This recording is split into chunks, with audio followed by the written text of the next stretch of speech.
Hi, welcome back to MileHighDiscussions. This week, I'm your host, Izzy Gorsuch. And I'm one of your hosts, Cameron Aydelotte. This week we're going to be talking about substance abuse, specifically in high schools. I'm Rasmussen. I'm a junior at East High School. I'm Griffen Bezek. I am also a junior at East High School. Nice. So we'd like to kick it off with our first question. Basically, we wanted to ask you guys, how has substance abuse affected your high school education? And is there a way you think this could be fixed if it's wrong? Well, I'd say the whole epidemic of JUULing and vaping, that's definitely affected my high school career, and the fact that it is the new popular thing. It used to be weed and alcohol, but now JUULing and vaping is what I see more of, at least in the bathrooms at East. Oh my God. Right? It's ridiculous. I mean, I prefer I it. mean, even in the classrooms. It's No, so yeah, bad. it's insane. It's become a game for some kids Yeah.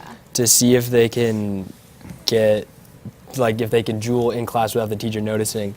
And so, like, I'll just be sitting in class with, like, a group of friends, and, like, they're cool, but every once in a while they'll just be, like, start passing around a JUUL, and, like, how many hits can they take before it, like, becomes noticeable.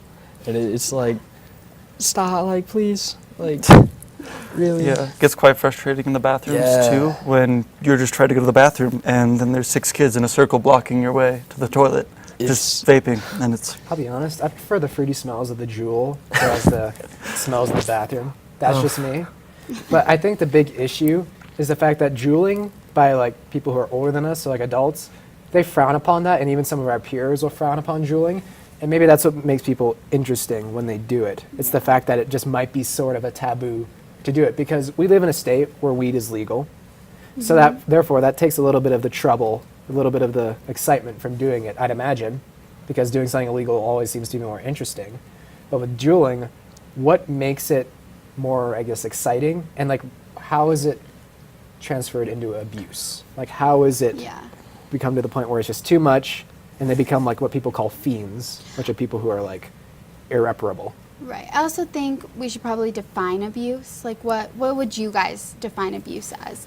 Like, I would say maybe not if you're legally allowed to drink, if you're of the age.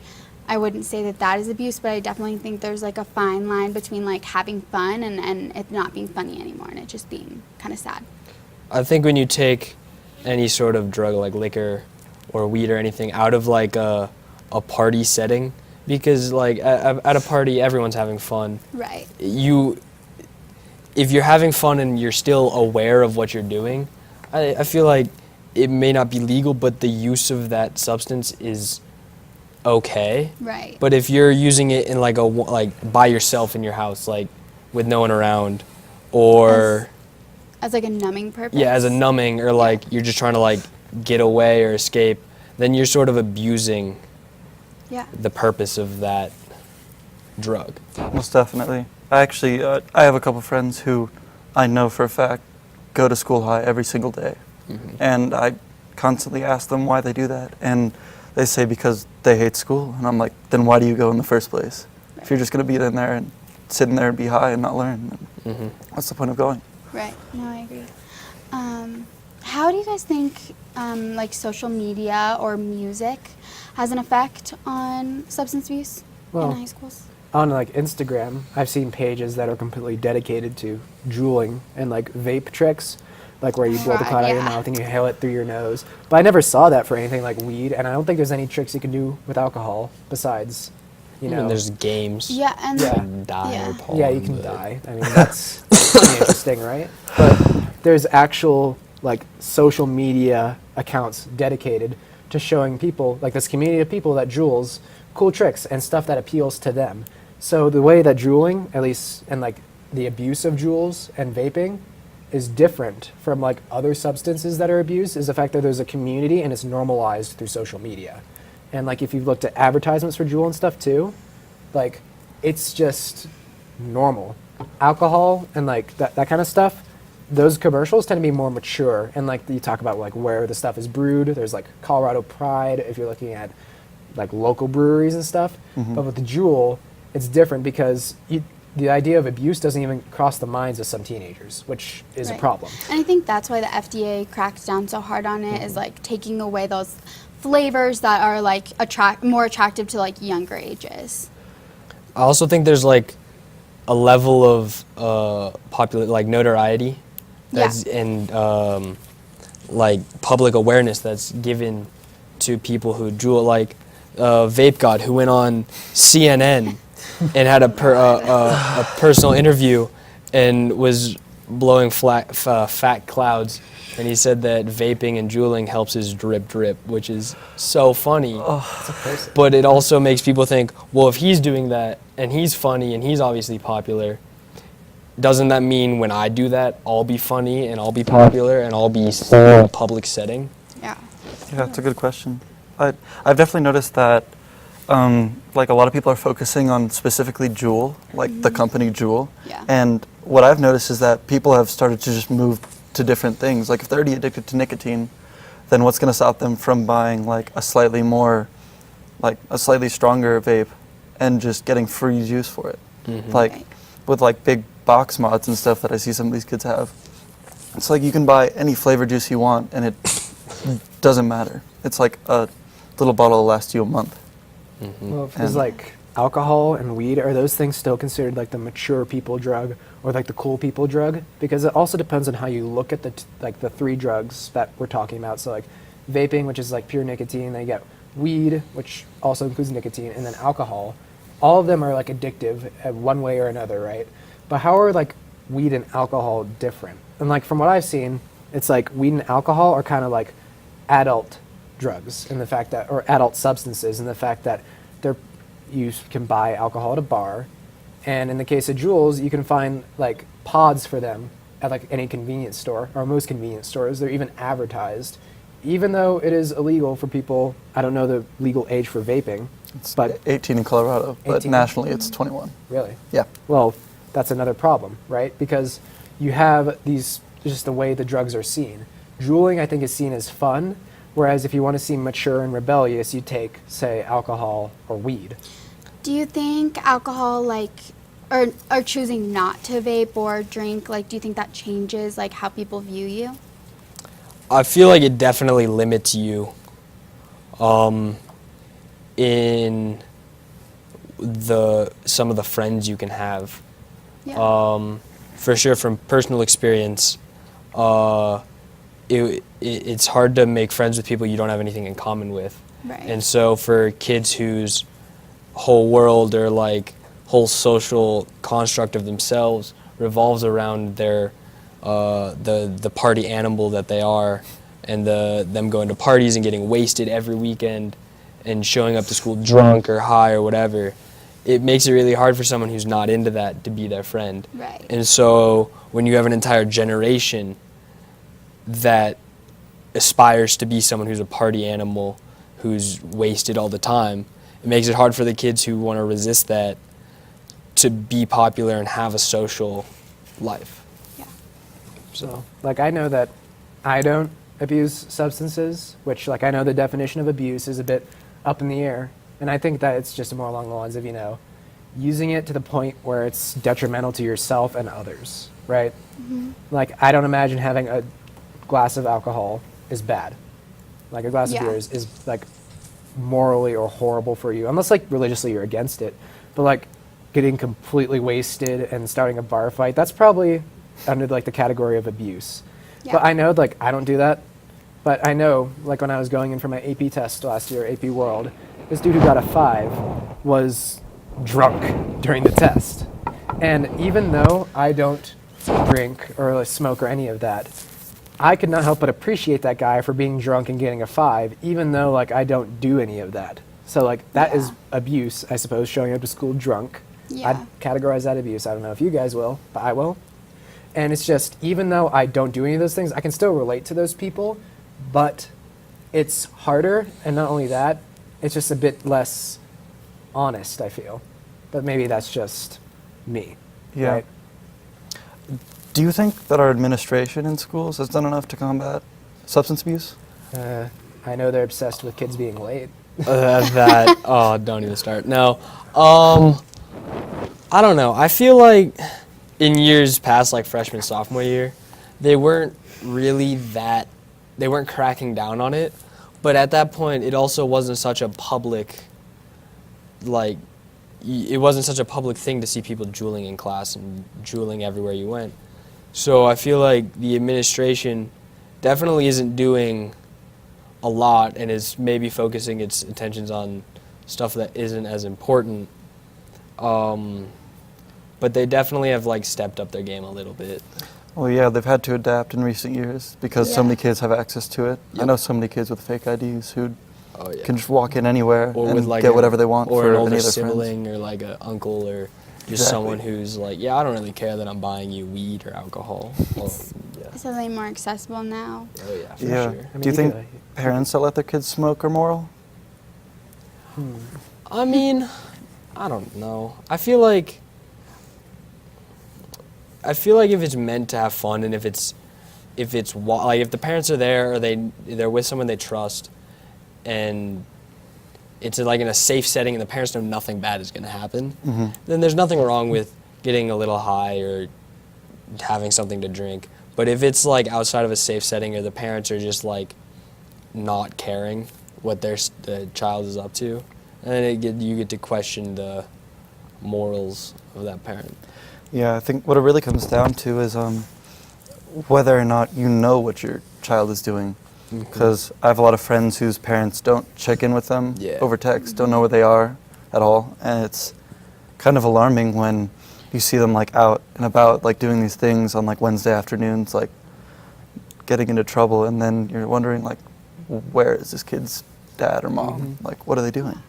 Yeah, I know that, like, at least from what my mother has told me, is that drugs now are much more potent than they were at her age when she had access to them. And not only that, they're much easier to access now, right? I mean, you've seen how many kids in high school are JUULing, smoking, and drinking. And I think on the parents' part, I know it's almost impossible for people to, like, you know, I guess, micromanage a child a ton, right? You can't just like infringe on every aspect of your child's life. That's not okay. But I think it's important for you to educate your child in drugs and say like, all right, if you're gonna smoke weed, you can let me know. And if you're in a controlled environment with your parents, people you trust, and you get high with them, I think it's a responsibility on the parents' part to teach the kid about weed, for example, like how to not overdose, how to not look like a fool, how not to like choke, I suppose you could say. Because in this world, you're eventually going to encounter drugs. That's what I think is inevitable. You're eventually going to encounter drugs. I think it's important you know what to do when you encounter them and know your own limits. Yeah, I would agree. I think going off of that, I think it's really important to educate children on drinking and alcohol abuse, because it's one of those things that if you don't have any awareness of it or you're just told not to do it, when you do encounter it, you're not really going to know how to react or what to do. All right, well, thank you guys so much for being here. That is going to take us to break. So thank you, and we will see you back. Learn what you love what you learn. Graduate debt-free from a certified program in health science, design, trades, or administration in less than a year. Opportunity comes from possibility. Come see what's possible. Hi, welcome back to MileHighDiscussions. We are joined with our two guests, and again, we will be talking about substance abuse, specifically in high schools. Now, I think we want to start off this half with legal age when it comes to alcohol, marijuana, stuff like that. Do you guys agree with the current ages right now? Well, I would say that having a legal age of, I think, recreational marijuana here is 21. Is that correct? So if you have that recreational age of 21, that unintentionally kind of sends a message of, hey, 21-year-olds smoke weed. So if you smoke weed and you're a teenager, you're the maturity level of a 21-year-old. You're the equivalent of a 21-year-old. And that is obviously a really extreme statement, but I think that is kind of what gets communicated to people our age, because teenagers, their brain is not fully developed, and sometimes you don't know what the hell we're doing. So that, I think, is inevitable. So I think it's good to have a legal age to, you know, use substance.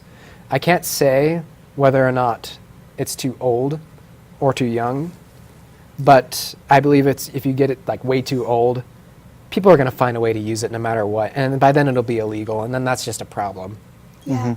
I mean, if you take a look at other countries such as Spain and Europe, they, I mean, the legal drinking age is 18. So being there, it's just an entirely different environment. And I think it changes things because it's not this view of, oh, I'm doing something illegal, and it's more of, like, this is just something that kids do. Yeah. Do you guys think that because the age is 21, it sort of creates this like stigma around like the type of people that smoke, I guess? It's like, don't know where I was going with that. No, like, does the fact that you're having to break a law to smoke, does that like change how people would view you if that law was reduced or didn't exist in the first place? Is that what you're asking? Yeah, I'm sort of asking like, do you think because the age is like 21 for teenagers, it's more like taboo in a sense, where it's like, oh, I'm cool because I'm like smoking weed, but then in other countries like Canada where the legal age is 18, it's not so much abused in the teen community. I mean, that's what makes it fun, right? You're breaking the law. That's, I guess that's what the whole like teenage rebelliousness is. That's what makes it interesting, is the fact that, hey, everybody's telling you not to do this, but you're going to do it anyway. Anyways. Yeah. It's the whole thing of like, I'm making my own choices now. Yeah. Yeah. Yeah, like, you can't control me. Yeah, but then are you super interesting when literally everybody else is doing that? Like, are the laws really doing what they're supposed to do? There's also that. Like, if everybody's breaking the law, like, that's going to reflect upon the people enforcing it as inadequate and just crappy law enforcers.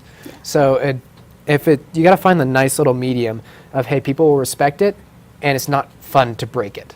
Like, and that doesn't mean crazy punishments. I'm not saying like multiple years in prison for possessing weed. I'm not saying that. But there's a lot of inclination to break the law currently, and not a lot of inclination not to. Do you think that if you smoke throughout high school and throughout your teenage career, once you turn 21 and are actually legally allowed to smoke in certain states, does it sort of become less fun or boring? I mean, I have a friend who is in college right now, and so he's not 21 himself, but he's surrounded by 21-year-olds. And he's telling me all these crazy stories about how they're pooling thousands of dollars together to get alcohol, to go have fun together. And so I feel like the way you have fun with that alcohol is different, where in high school it's more of a small like group setting, where it's just a couple of you, you're getting drunk together, it's more of a one-on-one. But by the time you get to college, the level of fun is more like, let's not get wasted, but let's get drunk enough to party and just be wild and have fun. Yeah. So I feel like you still have fun. I know that like one of my friends who's also in college, like he's out of college and he's 21, and I know that like he smokes weed, but it's not the focal point of what makes him interesting. He's a pretty chill guy. It's just like he smokes weed. That's just one of the things he does, and that's how I think it should be. Is the fact that, hey, not only are you doing weed, I'm breaking the law, so it's really awesome. And that's how it is for like, teenagers, right? For people who are of age, it's just something else they do to have fun. It's nothing special. It's nothing like no strings attached. It's just smoking weed, getting high, and having fun. Do you think the fact that our generation is abusing more drugs is turning law enforcement into, say, the enemy in a sense? It's like, because I know a lot of kids who have never had altercations with any sort of law enforcement, but because they smoke weed and that's illegal for them, they hate cops. I feel like that started way before us. I feel like that fight between youth and cops started like in the 80s and 90s. Do you think it's growing now that we have like more substance abuse like in schools and in education systems? There's certainly Like more we have cops at our school every day, all day, and they're both ginormous. huge. Scary. True. Yeah. I mean, there's more reason to. I know that, like in none of the schools that I ever went to, there were no cops patrolling the halls. But then I also thought, You know, maybe there's a reason other than looking out for substance abuse. Maybe it's just for enforcing order. But I think that's less about drugs, but also because, like, personally, I don't like a guy with a taser walking around the hallways, just like making sure I do nothing wrong, especially when I'm unaware of the rules. And that is another issue. Is like, I'm not 100% sure of this, but I feel as if not everybody knows, like, the legal, like, smoking age or drinking age, for that matter. I know I didn't before I came in here. That's for sure. I was a completely lucky guess. I'll be honest. But that's also a thing. Is like, you don't let people know about it. You don't let them. You don't basically educate kids on it, and then you're surprised when they start doing it, find it fun, and start doing it a lot. I think it's also important that you educate kids. I would also say that there's not only abuse of marijuana and alcohol in schools, but other drugs like prescription drugs such as Adderall that kids use as like a way to help them focus and a way to help them study, and it's gotten to a point where kids use it so much, and it's really an issue. Do you think that's on maybe the teachers for putting too much work on the kids, or do you think that's on the kids for not managing their time well and then having to pop a Vyvanse at 2 a.m. on a Friday just because they have to get stuff done? Like, Or it might be the people who's like granting easy access to these drugs. And not to say that there isn't any fault on like the school's part for giving a massive workload or the people who deal out the substance. I'd say it's an equal responsibility of the two, and even the student for not managing their time correctly. I don't know much about Adderall and its use. I know people at my high school use it a lot. I hear it all the time on like people's Snapchat stories, like popping this Adderall to like burn that midnight oil, those right? damn AP students. Yeah.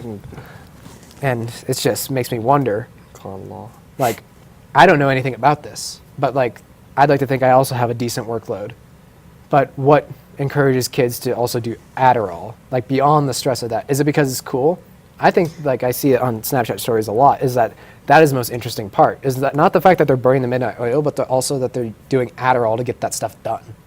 I don't think you can place blame on a single group or cause. Yeah. Yeah. Like, each student is unique and they have their own unique circumstances. So to say it's the student's fault for not managing their time, or it's the teacher's fault for not teaching kids what's right, or the police's fault for not enforcing it, I feel like it could be a conjunction of all of that. And also, it could just be a student's circumstances at home. You don't know what they're going through with their parents, with siblings, with Jobs, other things that are going on. like money in the household, food, just basic necessities that a lot of us take for granted. Some of these kids don't have. And so, due to the ease of access of so many of these drugs and the ability to ask a friend to spot them, some of these like drugs, it's just a way for them to escape, an easier way for them to escape than to persevere and like find something meaningful. I'd also say more and more, I've kind of noticed more and more kids getting prescribed these drugs. Like, it's not necessarily legal, but we're noticing more ADHD and like anxiety levels in teenagers. Yeah, I know a lot of people who have medication for Xanax, Adderall, all that stuff, and you're wondering how so many people in this community have like access to it, and then you understand it's not because like every single one of them needs it. It's because they're getting it so they can sell it or so it can help with their schoolwork. And I think that some of that is bred out of just evil. Do you guys think like the use of Adderall, if it's not prescribed, would be considered abuse? Well, I don't know if there's a legal age for Adderall, but obviously if you're not told to use it, that's one thing, versus somebody saying you're not allowed to use it and then using it, right? So if you're getting prescribed to use Adderall, that's saying, all right, you should use this, versus I don't know if there's a specific rule against using Adderall once again, and even then I don't know the actual direct purpose of Adderall. I'm not sure if it's actually enhance performance and keep you awake and all of that. I don't know that. If one of you guys wants to explain that to me, that'd be great. I'm actually not 100% sure, but I'm pretty sure it is for people with attention deficit disorder. Yeah, isn't it for like, So it helps you focus, keeps you awake. I know people who use it who don't have attention deficit disorder are definitely like wired on it. Yeah. They have like jaw tension. Like I know people who pop Yeah. them, and because they have so much energy in their body, they can't stop moving. And so they need like gum to chew on or something to like actually focus. It's kind of scary. Well, that just comes about as a result of the workload, right? Because not everybody obviously has ADD, but they're still using it. I don't think everybody in high school has ADD. I know some people that do, and they're prescribed Adderall, but not everybody is. And I guess like that was your question, right? To like, is not using it or using it without a prescription, that's So, yeah, abuse. So you have to have a prescription from a doctor to get Adderall. So I guess there isn't necessarily a legal age, but it's usually like teenagers, like 18, 20-ish years old that get it prescribed. And so if you are using it, like borrowing it from a friend or like buying it from a dealer, would you consider that abuse? It would depend on how you're using it. If you're using it just to just get blasted or whatever, then it's definitely abuse. But if you're using it to actually like help focus on homework, it's probably fine, as long as you're not going over the top with how you use it. Interesting point. Well, with that, we have to end it. Wrap it up. Thank you for joining us this week, and we'll be back again.